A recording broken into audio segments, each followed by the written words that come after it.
Hi guys, start करते हैं आज का सेशन। राइट। आज हमारा बेसिक एसक्यूएल क्वेरी का लास्ट सेशन है। कल से एडवांस स्टार्ट करेंगे।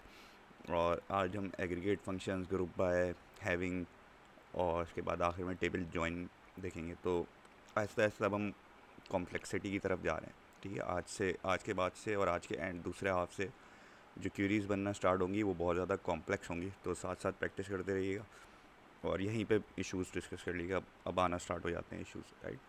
तो लास्ट में हमने फ़िल्टरिंग देख ली थी डाटा की, किस तरीके से हम डाटा फ़िल्टर कर सकते हैं। वेयर के अंदर हमने लाइक क्लॉज देख ली थी, एंड देख लिया था, और देख लिया था, और सारे ऑपरेटर्स देख लिए थे। तो आज हम स्टार्ट करेंगे एग्रीगेट फंक्शन से। ठीक है, एग्रीगेट फंक्शंस क्या होते हैं? एग्रीगेट फंक्शन सिंपल, अगर आप एक्सेल यूज़ करते हो तो जिस तरीके से एक्सेल में आप मुख्तलिफ़ वैल्यूज़ को सम कर सकते हैं, उनका एवरेज ले सकते हैं, काउंट, मिनिमम, मैक्सिमम। ये आप एसक्यूएल में भी कर सकते हैं। जितना भी आपका रिज़ल्ट सेट आया है एंटर होके, उस पे आप एग्रीगेट वैल्यूज़ लगा सकते हैं। एग्रीगेट वैल्यूज़ में आपके पास सम आता है, जो सम कर देता है। उसके बाद एवरेज आता है, काउंट आता है, मिनिमम आता है और मैक्सिमम आता है। अच्छा, आपके एग्रीगेट फंक्शन यहीं तक लिमिट नहीं है, इसके अलावा भी एग्रीगेट फंक्शन होते हैं। आपके पास लेंथ का फंक्शन होता है जो आपको स्ट्रिंग की लेंथ निकाल के दे देता है। But these 5 are most useful for. और इसके अलावा भी आप रिसर्च करिएगा थोड़ी सी एग्रीगेट फंक्शन के ऊपर। अगर कोई फंक्शन आपको लगे कि यार आपको ज़रूरत है सीखने की और अगर समझ नहीं आ रहा हो तो यहाँ पे मुझसे डिस्कस कर लेगा, मैं फंक्शन भी बता दूंगा। But these 5 are the basic one जो कि हमें यूज़ करने होते हैं। नंबर 1। नंबर 2 ये कि जब आपके पास मल्टी कॉलम का रिज़ल्ट आए, मल्टी कॉलम रिज़ल्ट से मुराद ये कि आपने एक से ज़्यादा कॉलम सेलेक्ट किए हुए हों, तो उस पर आपको एग्रीगेट फंक्शन के साथ ग्रुपिंग जो है वो बहुत लाजमी हो जाती है, अदरवाइज़ वो क्यूरी चलती नहीं। अब ग्रुपिंग क्या करती है? ग्रुपिंग सपोज़ करें आपके पास एक टेबल है जिसमें एप्पल, मैंगो, बनाना की डिफरेंट प्राइसेस हैं या डिफरेंट ऑर्डर्स, अमाउंट्स हैं। तो अगर आप सम करते हैं अमाउंट्स कॉलम को खाली, तो यहाँ पे फिर एसक्यूएल ये कन्फ्यूज़ हो जाती है कि किसके अगेंस्ट सम करना है। तो आपको उसको बताना होता है ग्रुप बाय प्रोडक्ट नेम। तो अगर आप ग्रुप बाय प्रोडक्ट नेम बताएंगे उसको, तो फिर एसक्यूएल आपको एप्पल का अलग सम करके देगी, मैंगो का अलग सम करके देगी, बनाना का अलग सम करके देगी। अगर आप ग्रुप बाय नहीं बताएंगे तो ओवरऑल सबको सम कर देगी, नंबर 1। लेकिन अगर आपने कॉलम नेम में प्रोडक्ट नेम भी सेलेक्ट किया हुआ है और साथ साथ आप सम भी कर रहे हो तो फिर क्यूरी नहीं चलेगी, फिर आपको ग्रुपिंग लाजमी करनी पड़ेगी। तो अगर आपको ओवरऑल सम चाहिए तो फिर आप प्रोडक्ट नेम हटा दें, और अगर आपको सिर्फ ग्रुप वाइज सम चाहिए तो आपको फिर ग्रुप वाइज करना होगा। तो इसको भी हम देखते हैं, स्टार्ट करते हैं। तो सबसे पहले एग्रीगेट फंक्शंस के अंदर जो हम लेके चलते हैं वो सम का फंक्शन लेके चलते हैं। ठीक है, सम सिंपल सी चीज़ है, सम कर देता है तमाम वैल्यूज़ को। तो हम एक ऑर्डर नंबर निकालते हैं और उसकी टोटल अमाउंट निकालते हैं। ये एक्सरसाइज हमने लास्ट भी की थी, इसको दोबारा देखते हैं। सो सेलेक्ट ऑर्डर ऑर्डर नंबर। इसने ऑल क्यों ले लिया? यहाँ पे ऑल नहीं लेना, हमें सिर्फ ऑर्डर नंबर चाहिए। और उसके बाद हमें इस ऑर्डर की टोटल अमाउंट चाहिए कि कितने कितने का ऑर्डर था। ठीक है, तो जब हमने लास्ट टाइम एक्सरसाइज की थी तो हमने किया था quantity ordered multiply by price price each. ठीक है, एज अमाउंट फ्रॉम फ्रॉम हम देख लेते हैं ऑर्डर डिटेल्स। ठीक है, ऑर्डर डिटेल्स, और हमें एक स्पेसिफिक ऑर्डर का निकालना है, सारे ऑर्डर्स का नहीं निकालना। तो हमारे पास ऑर्डर नंबर है 10104, राइट। तो हम 10104 का ऑर्डर अमाउंट निकालते हैं। अब यहाँ पे क्या मसला आ गया? स्पेलिंग एज़ यूजुअल स्पेलिंग्स के ही मसला आए होंगे। देखते हैं क्वांटिटी ऑर्डर्ड और price each, order details, columns. So ये है quantity ordered into price each.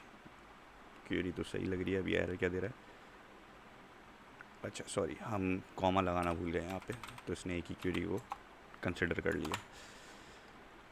So where order number is equal to this. अच्छा, अब हमने जब ये लास्ट टाइम ये क्यूरी निकाली थी तो हमारे पास लाइन बाय लाइन हर आइटम जो उस ऑर्डर में ऑर्डर हुआ है उसका अमाउंट अलग आ रहा था, ठीक है।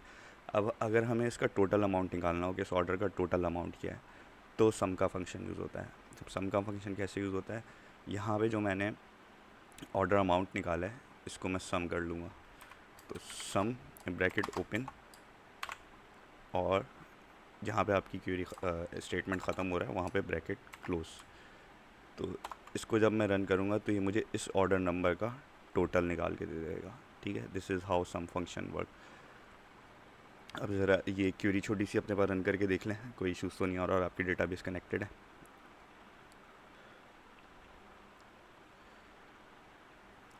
ठीक है, इसी पे अगर आपको ग्रुप बाय की कंडीशन लगानी हो तो आप ग्रुप बाय कर सकते हैं, राइट। अब यहाँ पे चक्कर क्या है, मेरे पास एक ऑर्डर नंबर, मैंने एक ही ऑर्डर नंबर लिया तो मुझे ग्रुप बाय लगाने की ज़रूरत नहीं है। मैं अगर इस ऑर्डर नंबर को हटा दूँ तो अब क्यूरी मुझे एरर दे देगी कि मेरी क्यूरी चलेगी नहीं, क्योंकि ऑर्डर नंबर भी आ रहा है और सम भी आ रहे हैं, तो उसको नहीं पता टोटल किस पे करना है। सो यहाँ पे मुझे फिर ग्रुप बाय की ज़रूरत पड़ जाती है ऑर्डर नंबर। अब क्यूरी हर ऑर्डर के अगेंस्ट मुझे उसका टोटल निकाल के देगी, ठीक है। तो मैंने सम तो किया, लेकिन मैंने इसकी ग्रुपिंग कर दी ऑर्डर नंबर के अगेंस्ट। तो ग्रुप बाय क्लॉज तब लगती है जब आपके पास एग्रीगेट फंक्शन लग रहा हो। अच्छा, ये सिर्फ सम पे नहीं है, अगर आपको एवरेज निकालना है, मिनिमम निकालनी है, मैक्सिमम निकालनी है, उसमें भी आपको ग्रुपिंग क्लॉज चाहिए होती है।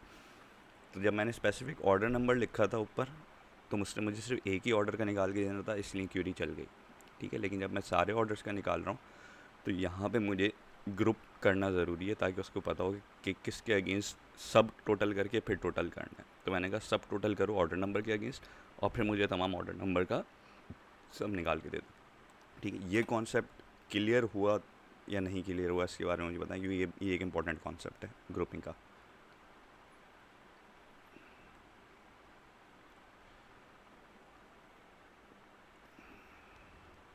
और ये क्यूरी भी ट्राई कर लें।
गाइस, ये हो गई आपकी, तो हम एक्सरसाइज पे चलें आगे।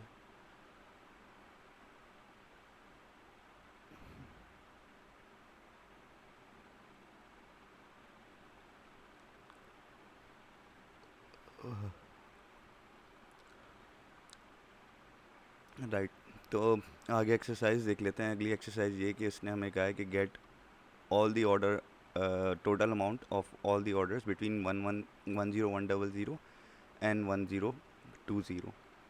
ठीक है। अब हमने अगर अपनी क्वेरी को देखें तो इसमें तमाम ऑर्डर्स का आ रहा है, हमें स्पेसिफिक ऑर्डर्स का निकालने का कहा गया है।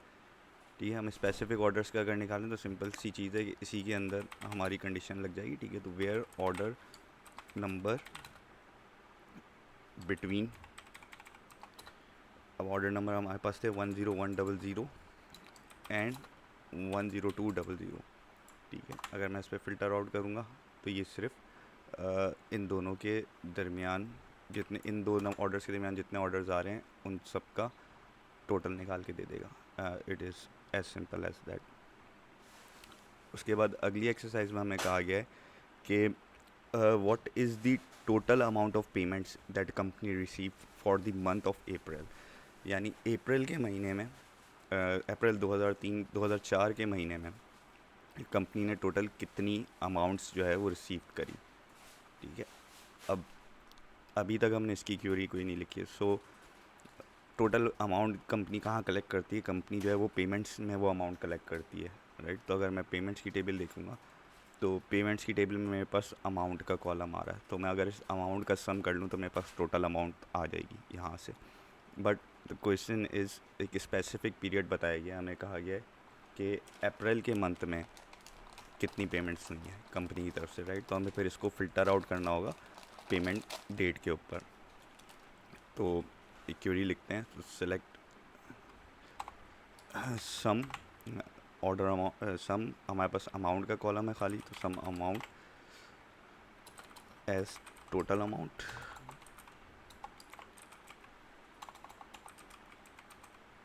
ठीक है, फ्रॉम पेमेंट्स,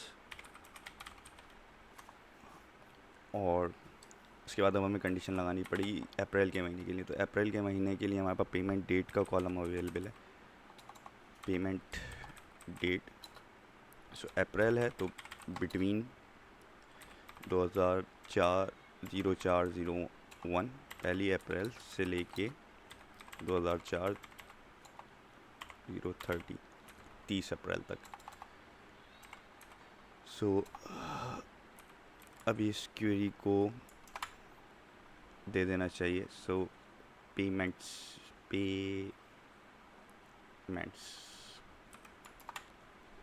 सो अप्रैल के महीने में जो है वो ये पेमेंट हुई है, 173,000 की पेमेंट हुई है, राइट। तो मैं क्वेश्चन भी ऊपर लिख देता हूँ और इसको भी जल्दी से करके देख लें।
आगे चलते हैं। इस तरीके से हमारे पास सम का फंक्शन आया था, उसी तरीके हमारे पास एवरेज का फंक्शन भी होता है।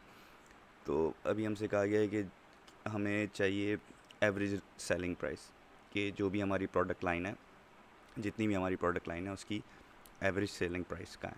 ठीक है, अब ये इन्फॉर्मेशन कहाँ से निकलेगी पहले तो ये देख लेते हैं।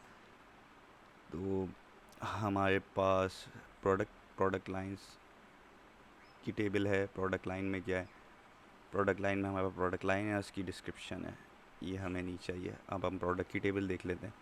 सो प्रोडक्ट की टेबल में हमारे पास प्रोडक्ट लाइन भी आ रही है और MSRP भी आ रही है। तो हमें प्रोडक्ट की टेबल से एवरेज सेलिंग प्राइस निकालनी पड़ेगी। सो इसको निकालने का सिंपल तरीका है, सबसे पहले तो आप ले लें प्रोडक्ट लाइन और उसके बाद हमसे कहा गया है average selling price. So average MSRP as average price from products. अच्छा, अब ये मुझे एरर देगा, क्यों एरर देगा? क्योंकि डिफरेंट मुख्तलिफ प्रोडक्ट लाइन है और उसकी एवरेज प्राइस डिफरेंट आ रही है, तो उसको पता नहीं है कि उसको सब टोटल कहाँ पे करना है। तो यहाँ पे हम क्या मिस कर रहे हैं, यहाँ पे हम ग्रुप बाय मिस कर रहे हैं। So group by product line करेंगे,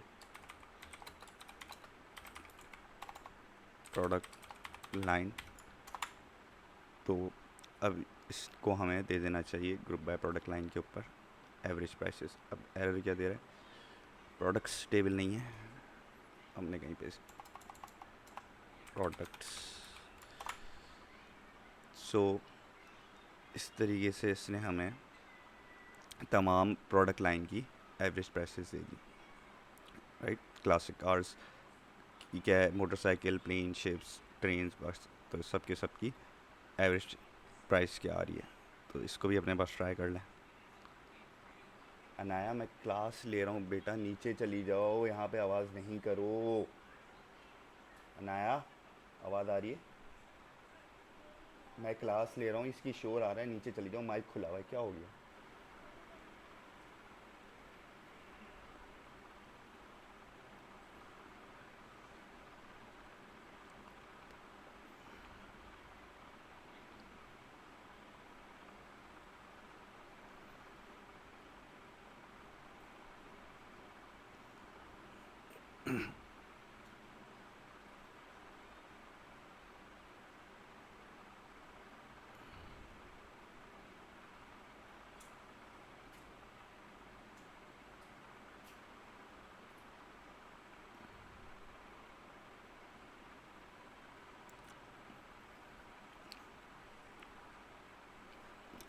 आगे की एक्सरसाइज देखते हैं। आगे हमसे कहा जा रहा है कि what is the average order amount for all the order number 10100 10200, right.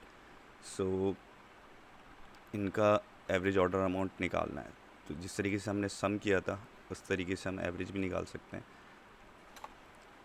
So select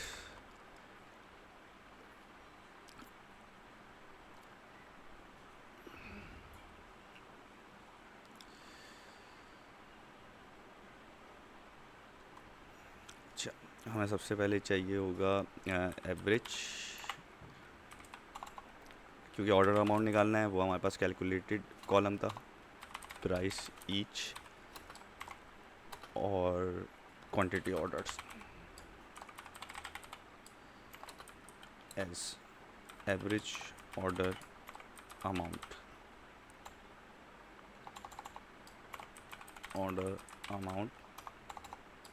from ordered details where order number between, अगर मैं गलत नहीं हूँ तो 10100 से था एंड 200 तक था, 100 200 तक, सही है। इसने मुझे एवरेज ऑर्डर अमाउंट दे दिया। अच्छा, अब एक पॉइंट जो यहाँ पे नोट करने का है वो ये है कि हमने इसके साथ कोई और कॉलम नहीं लिया और हमने ग्रुप बाय की क्लॉज नहीं लगाई। उसकी वजह ये है कि अगर मैं इस पर ग्रुप बाय की क्लॉज लगा देता तो मेरा क्वेरी लिखने का मकसद ख़त्म हो जाता। मुझे एवरेज प्राइस चाहिए 100 ऑर्डर की। अगर मैं ऑर्डर नंबर लगाऊं साथ में, लगा के देखते हैं, और नीचे ग्रुप बाय भी लगा दूं, तो ये होगा क्या, ये हर ऑर्डर के अगेंस्ट उसकी अपनी जो ओरिजिनल प्राइस आ रही है वही लिख देगा और हमारी क्वेरी लिखने का मकसद ख़त्म हो गया। मैं तो ओवरऑल 100 ऑर्डर्स की एवरेज प्राइस चाहिए थी, राइट। सो ये इंटेलिजेंटली आपने देखना होता है। ये अब इसने मुझे हर ऑर्डर की प्राइस दे दी। अब आपने इंटेलिजेंटली ये देखना है कि कहाँ पे आपको ग्रुप बाय चाहिए, कहाँ पे आपको ग्रुप बाय नहीं चाहिए। इस कंडीशन के अंदर मुझे, क्योंकि 100 ऑर्डर्स की एक एवरेज प्राइस निकालनी थी, तो मुझे यहाँ पे ग्रुप बाय नहीं चाहिए था, ठीक है। मुझे सिर्फ एवरेज प्राइस चाहिए थी, इसलिए मैंने यहाँ पे ग्रुप बाय नहीं लगाया।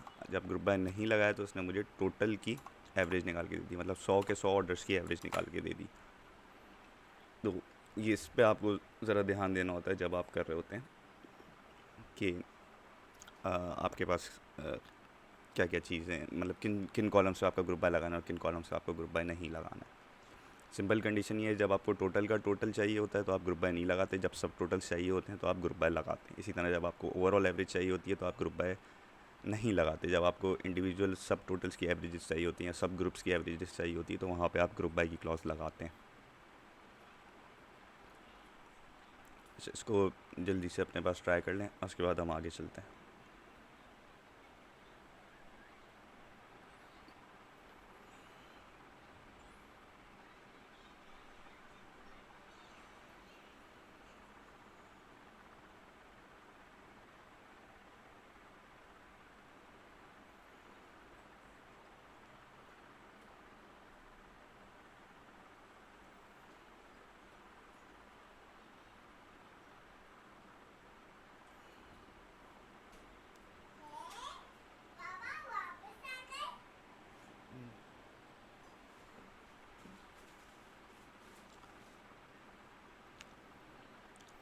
अगला फंक्शन है हमारे पास काउंट का।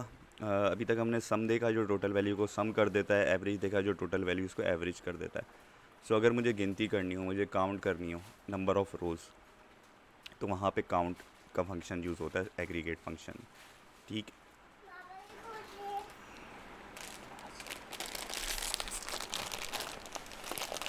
अनाया नहीं सुनोगी। एक छोटी सी एक्सरसाइज करके देखते हैं, हम निकालते हैं कि यार अभी तक हमारे पास इस कंपनी के अंदर टोटल ऑर्डर्स कितने गिरे हैं। ठीक है, उस इसको निकालने का सबसे आसान तरीका है सेलेक्ट। तो मैं अगर ऑर्डर नंबर काउंट कर लूँ तो मुझे पता चल जाएगा कितने ऑर्डर गिरे हैं। तो काउंट, ऑर्डर्स के अंदर भी ऑर्डर नंबर आ रहे होंगे तो हम ऑर्डर से ही ले लेते हैं, count order number S total orders from orders. तो इसने मुझे टोटल ऑर्डर दे दिए कि 326 ऑर्डर्स अभी तक इस कंपनी के अंदर गिरे हैं। ठीक है, तो इसको ट्राई करें। इसके बाद अगला देखते हैं जिस कि हमें ट्रक्स और बसेस के टोटल काउंट निकालने हैं। अगेन जिस तरह हमने लास्ट में, जब हमें सब, अब यहाँ पे हमें सब ग्रुप्स चाहिए, जब हमें सब ग्रुप्स चाहिए तो फिर हम यहाँ पे ग्रुप बाय की क्लॉज लगाएंगे। ठीक,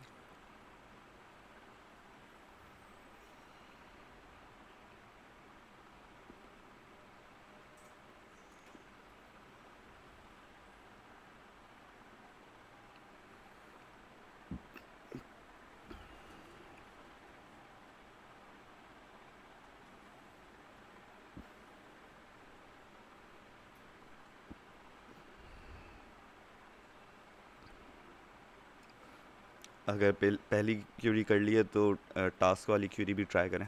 मैं थोड़ी देर में फिर करके दिखाता हूँ।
अच्छा, टास्क वाली क्यूरी देख लेते हैं।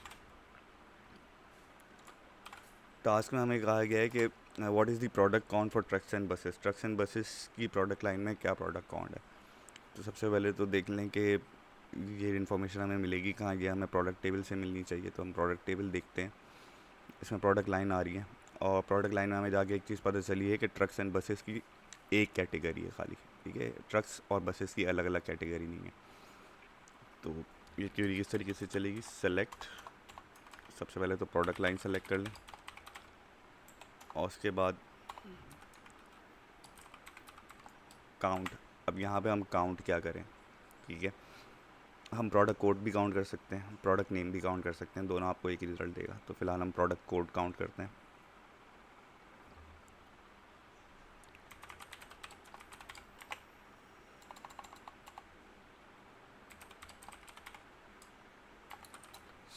काउंट फ्रॉम प्रोडक्ट्स, सिर्फ इतनी क्वेरी रन करके देखते हैं कि ये हमें क्या देती है, ठीक है। प्रोडक्ट कोड अभी भी मसला देती है। अच्छा, अब यहाँ पे चक्कर क्या आ गया, अगेन क्योंकि प्रोडक्ट लाइन इंडिविजुअल सब ग्रुप है तो ये हमें काउंट डायरेक्ट निकाल के नहीं देगा, हमें ग्रुप बाय लगाना पड़ेगा। तो अगर मैं इसको ग्रुप बाय प्रोडक्ट लाइन करूँ तो अब इसने मुझे हर प्रोडक्ट लाइन का काउंट निकाल के दे दिया। अब मुझे खाली ट्रक्स एंड बसेस का काउंट चाहिए था। तो यहाँ पे मैं वेयर की कंडीशन लगा दूँ, where product line is equal to trucks and buses, right. तो अब जब मैं रन करूँगा तो ये मुझे सिर्फ बसेस प्रोडक्ट लाइन प्रोडक्ट, मेरा कीबोर्ड जो है वो आगे पीछे चलता है, ये भी सही करना है। जब मैंने वेयर की कंडीशन लगा के ट्रक्स एंड बसेस पे प्रोडक्ट काउंट लगाया तो इसने मुझे सिर्फ और सिर्फ ट्रक्स एंड बसेस का प्रोडक्ट काउंट निकाल के दे दिया। ये भी ट्राई करें ज़रा अपने पास।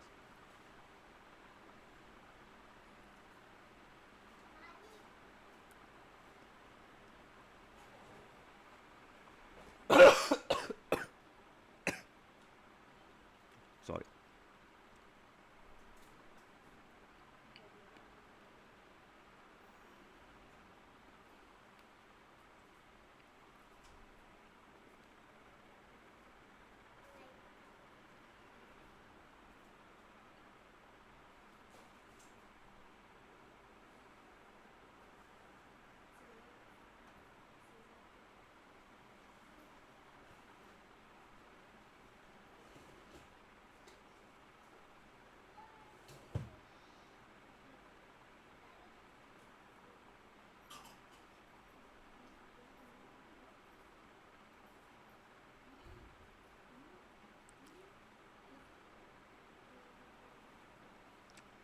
चले आगे चलते हैं। हमने सम देख लिया, एवरेज देख लिया, काउंट देख लिया। अब आते हैं मिनिमम मैक्सिमम और के ऊपर, राइट। सो मिनिमम जो है वो आपको मिनिमम वैल्यू निकाल के देती है, मैक्सिमम जो है वो आपको मैक्सिमम वैल्यू निकाल के देती है सेट में से। तो अब हम देखते हैं कि यार जो मेरी प्रोडक्ट लाइन है उस प्रोडक्ट लाइन में सबसे सस्ती प्रोडक्ट लाइन कौन सी है, ठीक। तो सिलेक्ट प्रोडक्ट लाइन, अगेन मैं यहाँ पे लिखूँगा minimum MSRP from product lines, group by product line, again, ठीक है। तो हर प्रोडक्ट लाइन में जो सबसे सस्ता प्रोडक्ट है वो कौन सा है, वो मुझे ये क्वेरी निकाल के दे देगी। इसको ट्राई करें।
अच्छा, आगे चलते हैं। जिस तरीके से मिनिमम आया था, मुझे मैक्सिमम अगर निकालनी है तो मैक्सिमम के लिए मैं मैक्स का फंक्शन यूज़ करूँगा तो मुझे मैक्सिमम निकाल के दे देगा। सो यहाँ पे हम max M S R P लिखते हैं, तो हर प्रोडक्ट लाइन की maximum M S R P निकल के आ जाएगी।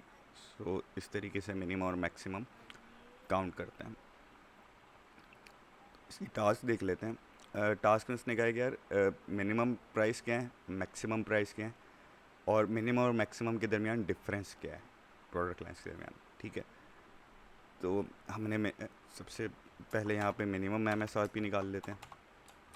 Minimum M S R P as minimum,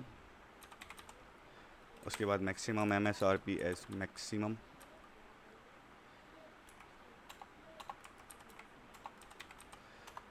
उसके बाद अब हमें इन दोनों का डिफरेंस निकालना है। तो डिफरेंस होगा max minus minimum. So maximum M S R P minus minimum M S R P as difference.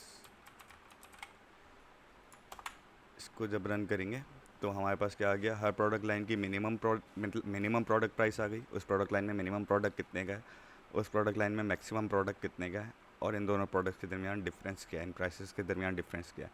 तो ये इस तरीके से निकलेगी। तो इसको भी ट्राई करें।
अच्छा, आगे चलते हैं। इसके बाद ग्रुप्स में फ़िल्टरिंग का प्रोसेस देखते हैं। ठीक है, किसी भी रिज़ल्ट सेट को अगर हमें फ़िल्टर करना होता था तो हम वेयर की कंडीशन लगाते थे।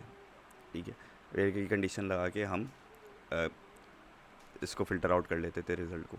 लेकिन जब हम एग्रीगेट फंक्शन लगा देते हैं और जब हम ग्रुप बाय का फंक्शन लगा देते हैं तो उसके बाद वेयर का फंक्शन काम नहीं करता। ठीक है, क्योंकि वेयर का फंक्शन हमेशा ग्रुप बाय से पहले लगता है। ठीक है, अब मेरी कंडीशन ये है कि मैंने मिनिमम प्राइस निकाल ली, मैक्सिमम प्राइस निकाल ली और उनका डिफरेंस निकाल लिया। अब अगर मेरे पास एक कंडीशन ऐसी आ जाए जो ये मुझसे कहा जाए कि यार सिर्फ वो वाली प्रोडक्ट लाइंस को फ़िल्टर आउट करो जिनका डिफरेंस 100 रुपीज़ से ज़्यादा है। ठीक है, तो अगर मैं इसके बाद वेयर क्लॉज लगाने की कोशिश करूँ, वेयर डिफरेंस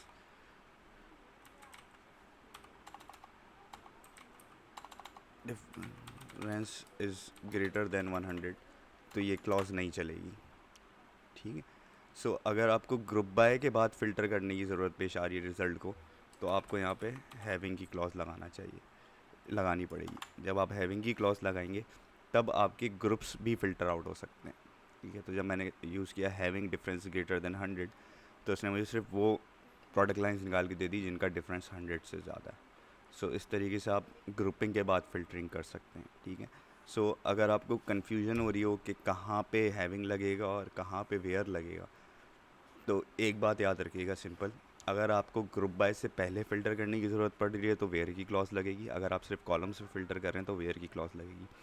लेकिन अगर आपको ग्रुप बाय यूज़ करने के बाद फ़िल्टर की ज़रूरत पेश आ रही हो, आप रिज़ल्ट सम या एग्रीगेट फंक्शन के रिज़ल्ट पे फ़िल्टर करने की कोशिश कर रहे हैं, तो वहाँ पे फिर हैविंग की क्लॉज यूज़ होती है। तो ये एक बेसिक रूल है, ग्रुप बाय से पहले वेयर और ग्रुप बाय के बाद हैविंग।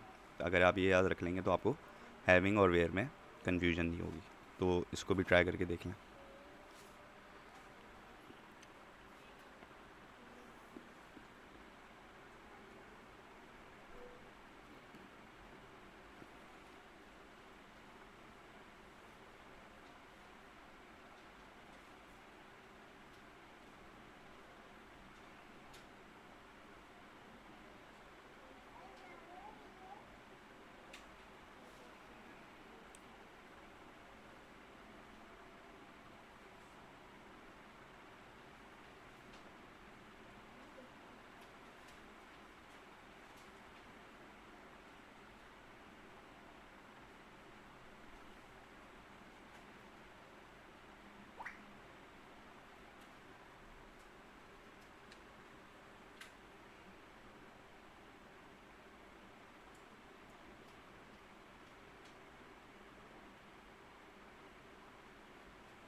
आई होप पिछली वाली क्यूरी आप लोग की हो गई होगी और अभी तक जो हमने डिस्कस किया वो समझ में आ रहा होगा।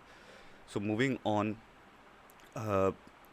बेसिक एसक्यूएल क्यूरिंग का जो लास्ट टॉपिक हम डिस्कस करेंगे that is table joins. Table joins क्या बनाए?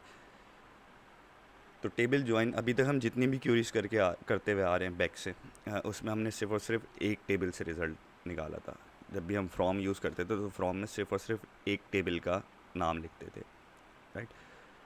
सो अगर मैं आपको कहूँ कि एक टेबल लेते हैं, सपोज़ ऑर्डर्स की टेबल लेते हैं, ठीक है, मुझे ऑर्डर नंबर्स के साथ साथ कस्टमर नेम भी चाहिए, ठीक है।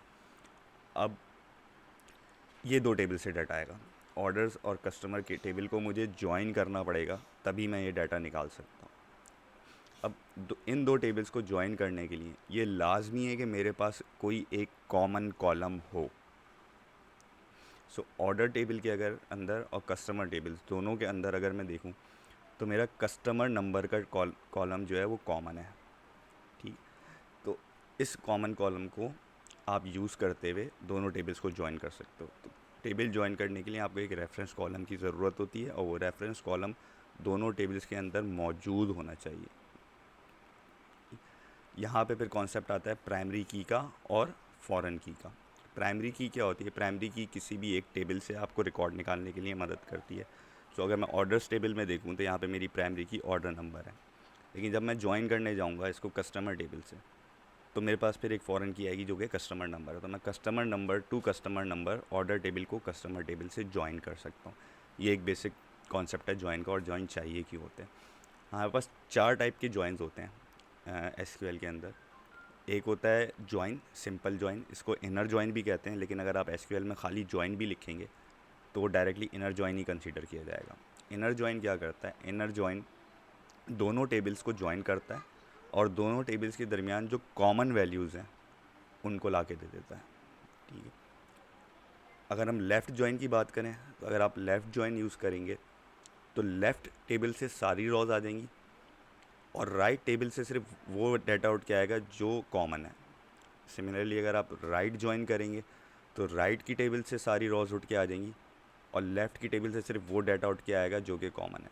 अगर आप फुल ज्वाइन करेंगे तो फुल ज्वाइन आपको दोनों टेबल्स का मिला के रिज़ल्ट दे देगा, ठीक है। हमारे पास चार चार ज्वाइन होते हैं, इनर ज्वाइन या join, left join, right join और फुल ज्वाइन, ठीक है। अब सबसे पहले एक काम ये करते हैं, क्योंकि हमारा डेटा सेट कॉम्प्लेक्स है तो ये ज्वाइन का कॉन्सेप्ट समझने में थोड़ी सी मुश्किल हो जाती है। तो हम दो टेबल्स बना लेते हैं, सिंपल सी टेबल, एक फ्रूट कलर की और एक फ्रूट प्राइस की टेबल बना लेते हैं। सो फ्रूट कलर में हमारे पास फ्रूट के नेम्स होंगे, एप्पल, मैंगो, वाटरमेलन, ग्रेप्स, और उनके कलर होंगे। और प्राइस में भी हमारे पास 4 फ्रूट्स होंगे और उनकी प्राइसेस होंगी। एक चीज़ जो नोट करने की है वो ये है कि यहाँ पे चौथा फ्रूट ग्रेप है और यहाँ पे चौथा फ्रूट बनाना है, राइट। तो सबसे पहले अब हम ये टेबल बना लेते हैं, फ्रूट कलर और फ्रूट नेम की। अगर ये क्यूरी लिख के आपने टेबल बनानी है तो हमने क्यूरी से भी डिस्कस किया था। ये क्यूरी मैं स्लैक पे पेस्ट भी कर रहा हूँ, इस क्यूरी से भी टेबल बन जाएगी,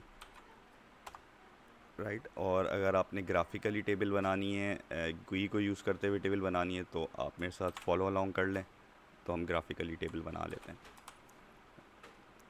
हम सबसे पहले एक टेबल बनाते हैं, right click, create table.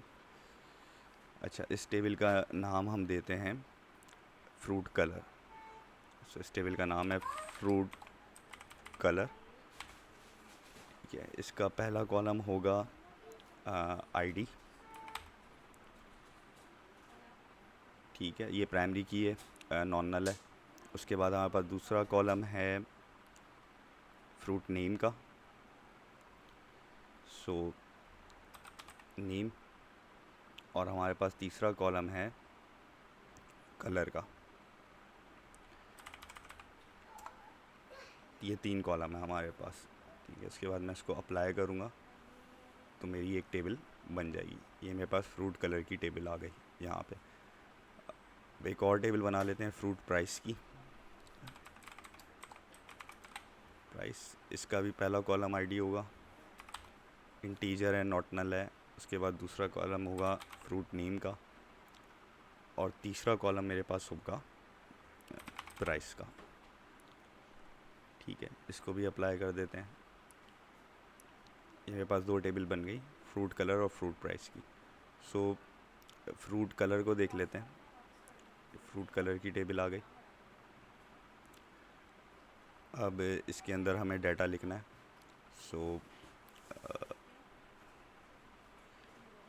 Table inspector, sorry गलती कर रहा हूँ, फ्रूट कलर,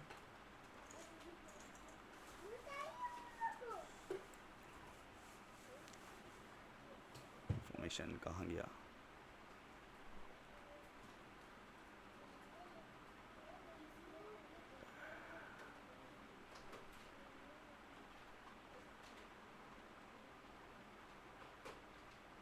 सॉरी मैं मिस कर रहा हूँ, एक सेकंड, कि हम डाटा कहाँ से एंटर करेंगे।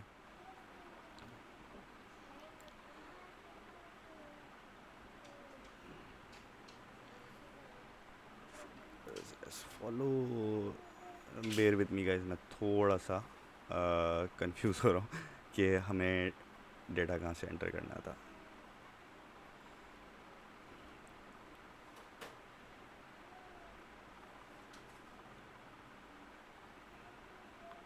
सेटिंग्स आ गई, table inspector, alter table, create table, truncate, alter table पे क्लिक करें, कोई मसला नहीं। हमें यहाँ से अगर कन्फ्यूज़न हो रही है तो हमने पहली क्लास में पढ़ा था कि हम क्यूरी के थ्रू जो है वो डाटा किस तरीके से एंटर कर सकते हैं, राइट। तो हम क्यूरी यूज़ कर लेते हैं डाटा एंटर करने के लिए।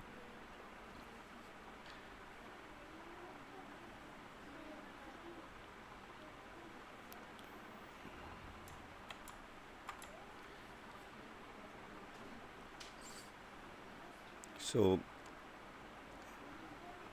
क्यूरी स्टार्ट करते हैं, क्यूरी के थ्रू डाटा लिख देते हैं। इंसर्ट इनटू, सबसे पहले हम फ्रूट कलर में जाएंगे, फ्रूट कलर। हमें क्या क्या ऐड करना है, हमें आईडी ऐड करनी है, नेम ऐड करना है और कलर ऐड करना है। और वैल्यूज़ हमें क्या क्या ऐड करनी है, वैल्यूज़ हमारे पास आ रही हैं एप्पल रेड, तो सबसे पहले आ जाएगा 1, उसके बाद एप्पल, उसके बाद रेड,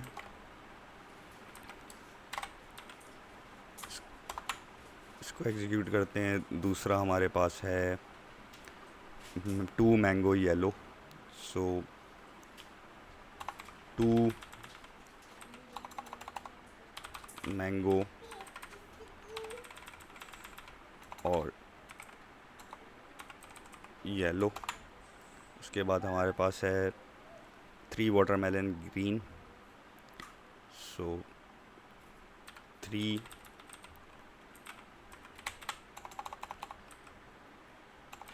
वाटरमेलन और ग्रीन। उसके बाद फोर्थ है हमारे पास ग्रेप्स और पर्पल, सो 4 ग्रेप्स और पर्पल। सो अब हम फ्रूट टेबल को देख लें। अगर फ्रूट कलर की टेबल पे तो हमारे पास 1 2 3 4 सारे फ्रूट्स आ गए। इसी तरीके से हमें फ्रूट प्राइस एंटर करनी है। so इसमें है आईडी, नेम और प्राइस। तो सबसे पहला हमारा फ्रूट था एप्पल्स। ठीक है, एप्पल की प्राइस है 10, एप्पल और 10। उसके बाद है सेकंड पे हमारे पास मैंगो 25, 2 मैंगो 25। उसके बाद तीसरा है हमारे पास वाटरमेलन 8, सो 3 वाटरमेलन और इसकी प्राइस है 8। और चौथा हमारे पास है 4 बनाना 6, सो 4 बनाना 6। राइट, अब प्राइस की टेबल देख लेते हैं। इसमें डाटा एंटर हो गया हमारे पास। फ्रूट प्राइस में डाटा एंटर नहीं हुआ, क्यों नहीं एंटर हुआ? फूड प्राइस में डाटा एंटर नहीं हुआ, तो ये कहाँ एंटर कर दिया इसने डाटा?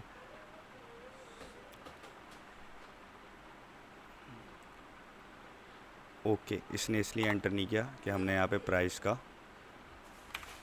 कॉलम नेम गलत लिखा था। सो आई अपॉलॉजीज। एप्पल 10, अब पहले देख लेते हैं। एप्पल 10 आ गया। एप्पल 10 के बाद हमारे पास था, क्विकली कर लेता हूँ मैं इसको, मैंगो 25, मैंगो 25। उसके बाद था हमारे पास वाटरमेलन 8, वाटरमेलन 8 और आखिरी हमारे पास था बनाना 6।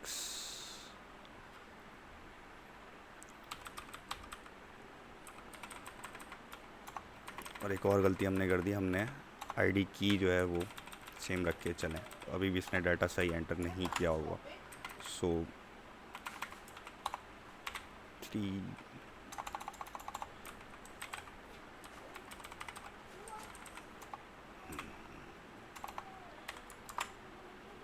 राइट। फ्रूट प्राइस देख लेते हैं।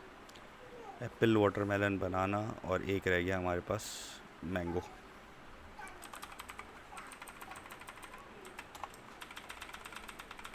मैंगो 10। सो फाइनली मेरे पास 2 टेबल्स आ गई हैं, एक फ्रूट कलर की और एक फ्रूट प्राइस की। अपॉलॉजीज़ फॉर दी मिस्टेक, कभी कभी हमसे भी आती है। सो फ्रूट कलर मेरे पास 4 फ्रूट हैं, एप्पल, मैंगो, वाटरमेलन, ग्रेप्स। और प्राइस के अंदर भी मेरे पास 4 फ्रूट हैं, एप्पल, मैंगो, वाटरमेलन, बनाना। वो हम करते गए, हम एक एक जॉइन लगा के देखते हैं कि हमारे पास डाटा क्या आता है। सबसे पहले हम सिंपल जॉइन लगा के देखते हैं। ठीक है,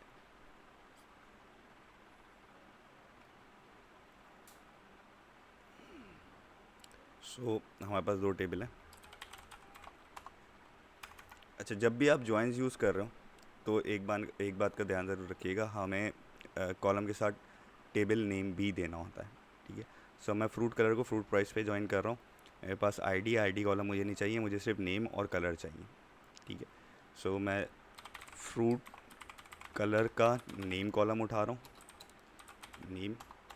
उसके बाद मैं फ्रूट कलर का कलर कॉलम उठा रहा हूँ एज कलर, और उसके बाद मैं fruit price dot price column उठा रहा हूँ एज प्राइस, ठीक। अच्छा, यहाँ पे मैंने क्यों नहीं उठाया, चलें उठा लेते हैं, ये भी उठा लेते हैं प्रैक्टिस के लिए। Fruit price dot name as price name, ये प्राइस टेबल का नेम है और ये कलर टेबल का नेम है, ठीक है। अब जॉइन लिखने का तरीका क्या होता है, सबसे पहले आप पहली टेबल लिखते हैं जो आपकी लेफ़्ट टेबल है, फ्रॉम फ्रूट कलर। उसके बाद आप इसको बताते हैं जॉइन करना है। उसके बाद आप दूसरी टेबल लिखते हैं, ठीक है। ये आपका पहला पार्ट ख़त्म हो गया जॉइन का, कि आपने फ्रूट कलर की टेबल फ्रूट प्राइस की टेबल से जॉइन करनी। अब दूसरा पार्ट शुरू होता है रेफरेंस कॉलम को जोड़ने का। सो फ्रूट कलर को फ्रूट प्राइस पे जॉइन कर दो ऑन। अब आपको सिमिलर कॉलम्स बताने होंगे, तो अगर मैं फ्रूट कलर की टेबल देखूं तो यहाँ पे नेम, और फ्रूट प्राइस की टेबल देखूं तो यहाँ पे भी नेम, तो ये नेम और नेम दोनों में कॉमन है। अभी इस चीज़ से कंफ्यूज नहीं होगा कि आखिरी नेम डिफरेंट है, बट कॉलम सेम है। मैं आईडी से भी ज्वाइन कर सकता हूँ, बट क्यों नहीं कर रहा मैं वजह बताता हूँ। तो नेम पे नेम कॉलम ज्वाइन करेंगे तो ये टेबल ज्वाइन हो जाएंगी। तो फ्रूट अंडरस्कोर कलर का नेम कॉलम बराबर होगा फ्रूट प्राइस के नेम कॉलम के। फ्रूट प्राइस डॉट नेम, ठीक है। इसको रन करते हैं। सो हमने कहा फ्रूट कलर को फ्रूट प्राइस पे ज्वाइन कर दो, फ्रूट कलर का नेम कॉलम बराबर होगा फ्रूट प्राइस के नेम कॉलम की। तो इस और हमने लगाया था ज्वाइन, यानी इनर ज्वाइन, यानी कि सिंपल लेफ़्ट ज्वाइन। तो लेफ़्ट ज्वाइन अगर हम देखें, लेफ़्ट ज्वाइन करता क्या था, लेफ़्ट ज्वाइन दोनों टेबल्स में से जो कॉमन्स वैल्यू होती थी सिर्फ उन कॉमन्स वैल्यू को डिस्प्ले करता था, ठीक है। तो यहाँ पे मेरे पास सिर्फ एप्पल और मैंगो ही कॉमन आया है। क्यों कॉमन आया है, क्योंकि यहाँ पे वाटरमेलन और यहाँ वाटरमेलन लिखा है, दोनों स्पेलिंग्स में फ़र्क है। तो दोनों टेबल्स के अंदर जो आपके कॉमन नेम्स थे, जो दोनों टेबल में मौजूद थे, जो कि एप्पल और मैंगो थे, इसने सिर्फ वही दो फ्रूट्स ला के उनका कलर भी और उनकी प्राइस भी यहाँ पे सेव कर दी थी। अच्छा, हमने कहा हमने नेम कॉलम से इसलिए ज्वाइन किया क्योंकि हमें नेम से रिज़ल्ट चाहिए था। तो अगर मैं इसको आईडी कॉलम से ज्वाइन करके देखूँ तो क्या होगा, ठीक है। जब आईडी कॉलम से ज्वाइन किया तो यहाँ पे 1 2 3 4 है, यहाँ पे भी 1 2 3 4 है। तो इसने 1 को उठा के प्राइस टेबल के 1 से जोड़ दिया, 2 को उठा के प्राइस टेबल की 2 से जोड़ दिया, 3 को उठा के प्राइस टेबल की 3 और 4 को उठा के प्राइस टेबल की 4। जब इस तरीके से हम देखते हैं तो सारे फ्रूट आ गए, ठीक है। जब अब इसने कॉमन से कॉमन वैल्यू मिला दी, इसलिए यहाँ पे हमें नेम से नेम मिलाना ज़रूरी है ताकि आपके पास रियल रिज़ल्ट आए, जो दोनों टेबल में कॉमन वैल्यूज़ हैं सिर्फ वो आ जाए। इसमें कोई सवाल जॉइंस के अंदर तो बताएं। मैं ये क्यूरी भी पेस्ट कर रहा हूँ स्लैक पे। इस क्यूरी की आपको प्रैक्टिस करनी है तो कर लें, वैसे सच नीड नहीं है, क्योंकि हम अपने ओरिजिनल डेटाबेस के ऊपर एक बड़ी लंबी डिटेल क्यूरी बनाएंगे जॉइन की, और उसको देखते हैं, राइट। तो ये था इनर जॉइन। इसी तरीके से हम लेफ़्ट जॉइन को देखते हैं, लेफ़्ट जॉइन को रिव्यू करते हैं। सो मैं कुछ भी नहीं करूँगा, सेम मेरा कॉलम रहेगा, सिर्फ जॉइन की जगह मैं लेफ़्ट जॉइन लिख दूँगा तो ये लेफ़्ट जॉइन कर देगा। सो अब जब मैंने लेफ़्ट जॉइन किया तो लेफ़्ट जॉइन ने क्या किया, लेफ़्ट जॉइन क्या करता है, हमने कहा था कि लेफ़्ट वाली टेबल से सारी वैल्यूज़ उठाता है और राइट टेबल से सिर्फ वो वैल्यूज़ उठाता है जो कि कॉमन हो। तो लेफ़्ट टेबल पे हमारे पास एप्पल, मैंगो, वाटरमेलन और ग्रेप्स थे, और राइट टेबल में हमारे पास एप्पल, मैंगो, वाटरमेलन और बनाना था। सिर्फ एप्पल और मैंगो कॉमन है, तो लेफ़्ट जॉइन ने सिर्फ लेफ़्ट की सारी और राइट से कॉमन वैल्यूज़ उठा के यहाँ पे रख दी। सिमिलरली अगर मैं राइट जॉइन करूँगा तो वो इसका अपोजिट काम करेगा।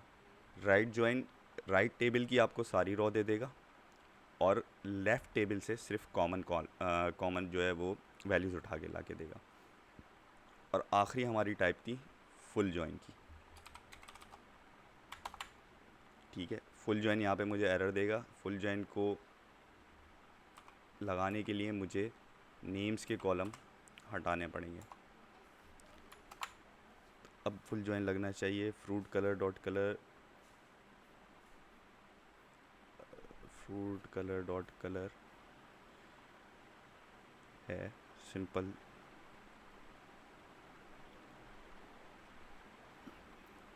हम अगर आईडी की कॉलम से इसको ले लें क्योंकि सबसे कॉम्प्लेक्स जॉइन होता है फुल जॉइन।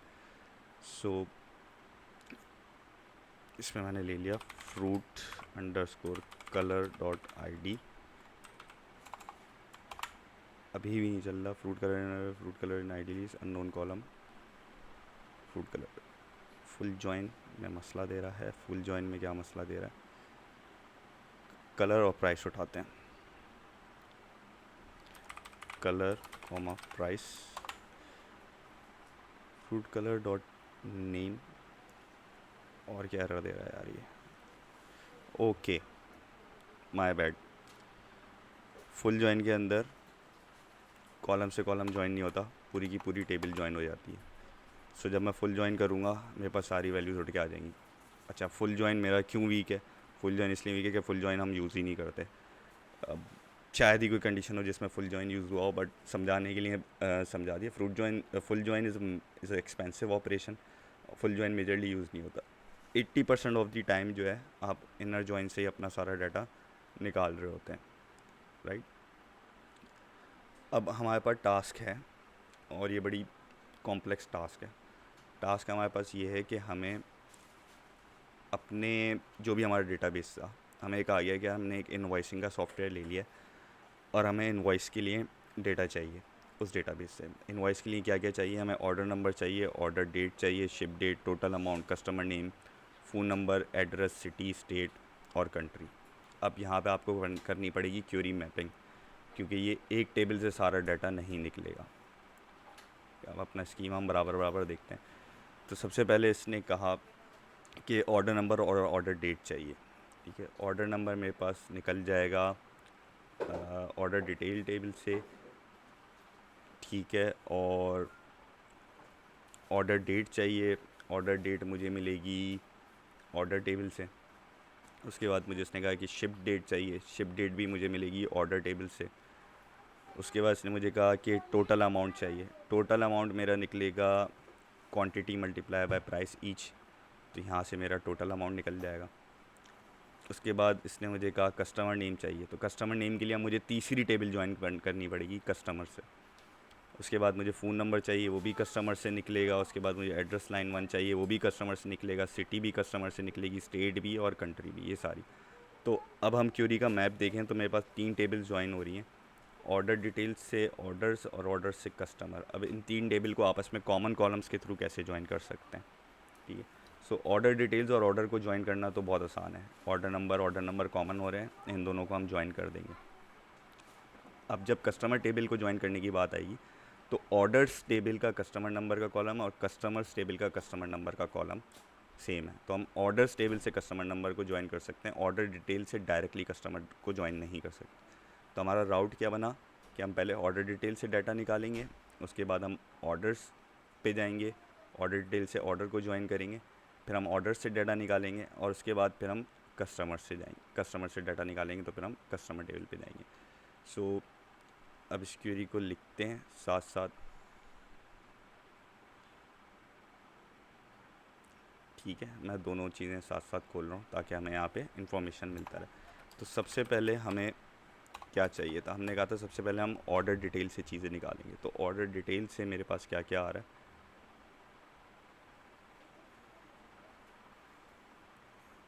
ऑर्डर डिटेल से मेरे पास ऑर्डर नंबर आ रहा है और ऑर्डर डिटेल से मेरे पास टोटल अमाउंट आ सकती है, quantity ordered bye price each, ठीक है। तो सबसे पहले ऑर्डर डिटेल्स से मैं निकाल लूँ ऑर्डर नंबर, इसको मैंने सेलेक्ट कर लिया एज ऑर्डर नंबर। उसके बाद दूसरी चीज़ जो मैं ऑर्डर डिटेल से निकाल सकता हूँ वो टोटल अमाउंट निकाल सकता हूँ क्वांटिटी और प्राइस ईच को मल्टीप्लाई करके। So order details dot quantity order into order details dot price each. अब ये मेरा ऐसे निकल आएगा टोटल अमाउंट। अब चक्कर क्या है, अगर आपको याद हो पहले जब हम ये क्वेरी बना रहे थे तो ये हमें इंडिविजुअल लाइन आइटम का सम दे रहा था, तो हमें इसको टोटल करने के लिए यहाँ पे सम का फंक्शन लाजमी लगाना पड़ेगा ताकि टोटल अमाउंट दे दे। अब मैंने कहा था कि अब हम जाएंगे ऑर्डर्स टेबल पे और ऑर्डर्स टेबल से डाटा निकालेंगे। सो ऑर्डर्स टेबल से हमें कौन कौन सा डेटा चाहिए?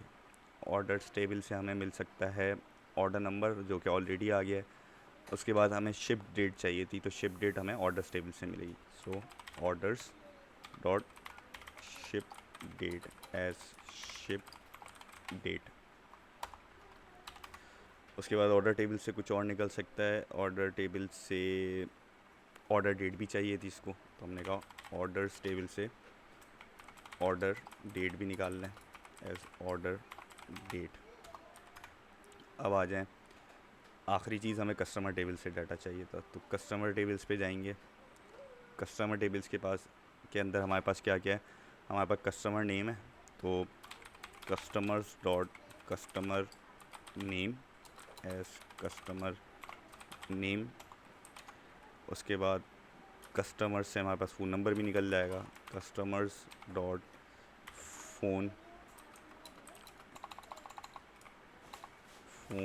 As phone. उसके बाद हमारे पास कस्टमर से ही एड्रेस लाइन 1 भी निकल आएगी, 1 एज एड्रेस। उसके बाद कस्टमर से ही हमारा सिटी भी निकल जाएगा, कस्टमर से ही हमारा स्टेट भी निकल जाएगा और कस्टमर से ही हमारी कंट्री भी निकल जाएगी। राइट, ये मैंने अभी तक सिलेक्ट पे मुझे जो जो इन्फॉर्मेशन चाहिए थी मैंने वो इन्फॉर्मेशन यहाँ पे इकट्ठी कर ली कि हमें क्या टेबल से क्या इन्फॉर्मेशन चाहिए। अब आएगी टेबल्स को ज्वाइन करने की बारी। जिस सीक्वेंस में हमने इन्फॉर्मेशन निकाली थी उसी सीक्वेंस में हमें टेबल ज्वाइन भी करनी है। सबसे पहले ऑर्डर डिटेल्स के साथ ऑर्डर्स, फिर ऑर्डर्स के साथ कस्टमर। तो इसको मैं अगर ज्वाइन करने जाऊँ तो सबसे पहले फ्रॉम ऑर्डर डिटेल्स के साथ ज्वाइन कर दें ऑर्डर्स ऑन। अब कॉमन कॉलम क्या आते हैं, दोबारा स्कीमा को रेफ़र करते हैं। हमारे पास कॉमन कॉलम्स थे ऑर्डर नंबर, ऑर्डर डिटेल्स और ऑर्डर टेबल्स के अंदर कॉमन कॉलम थे order number. So join orders on order details dot order number is equal to orders dot order number. ठीक है, ये पहली टेबल ज्वाइन हो गई। अब मुझे ऑर्डर्स टेबल के साथ कस्टमर टेबल ज्वाइन करनी है। ठीक है, तो मैं ऑर्डर टेबल ऑलरेडी ले चुका हूँ, मुझे सिंपल से इसके साथ साथ ज्वाइन कस्टमर्स, मैंने कस्टमर टेबल ज्वाइन कर ली। ठीक है, फिर अगेन मुझे कॉमन कॉलम चाहिए होंगे।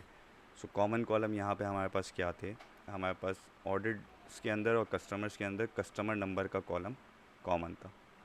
तो कस्टमर्स को मैं ज्वाइन कर दूँ ऑर्डर्स डॉट कस्टमर नंबर बराबर हो कस्टमर्स डॉट कस्टमर नंबर के। यहाँ तक क्वेरी आ गई। ठीक है, इसको रन करके देख लेते हैं सबसे पहले क्या क्या एरर्स आ रहे हैं हमारे पास।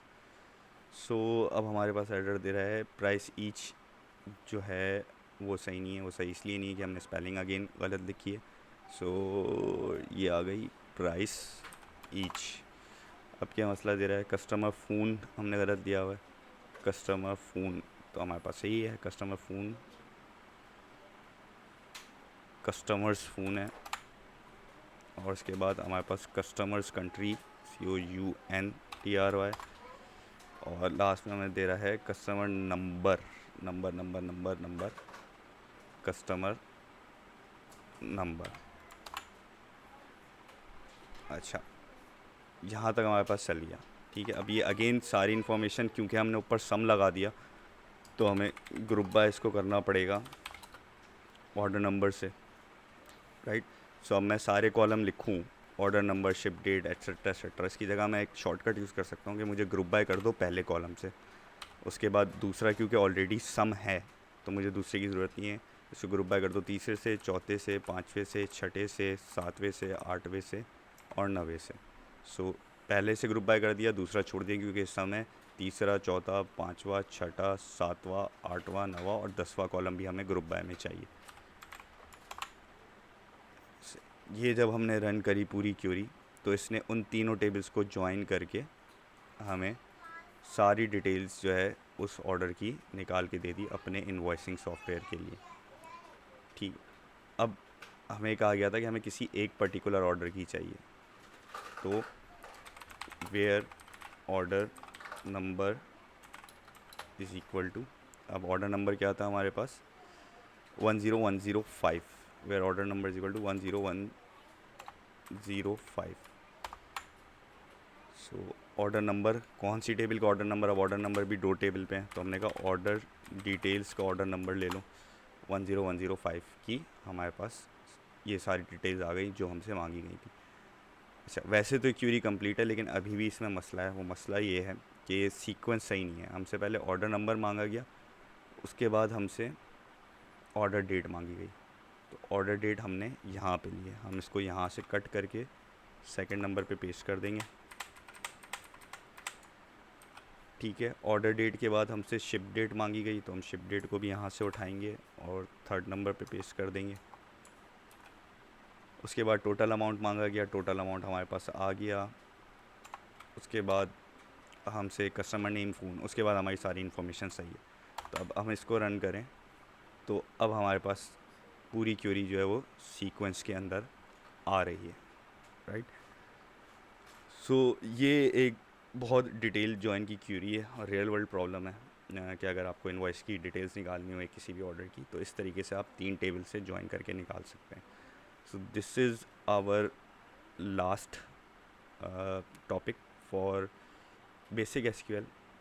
उसके बाद कल की क्लास में हम जॉइंस को ही कंटिन्यू करेंगे, मज़ीद 2-3 जॉइंस और लगा के देखेंगे ताकि कॉन्सेप्ट बिल्कुल क्लियर हो जाए। उसके बाद हम कॉमन टेबल एक्सप्रेशंस पे जा रहे होंगे और फिर आगे की चीज़ें करते हैं।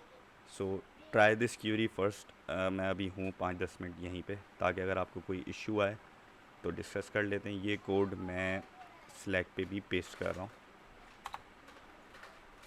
ठीक है। I am pasting this in slack also, ताकि अगर आपको एरर आ रहे हैं, स्पेलिंग मिस्टेक आ रही है तो यहाँ से आप देख लें। So try this query on your own. मैं भी यहीं हूँ और अगर कोई इशू आ रहा है तो डिस्कस कर लेते हैं। 9:55 पे हम इसको ऑफ़ कर लेंगे।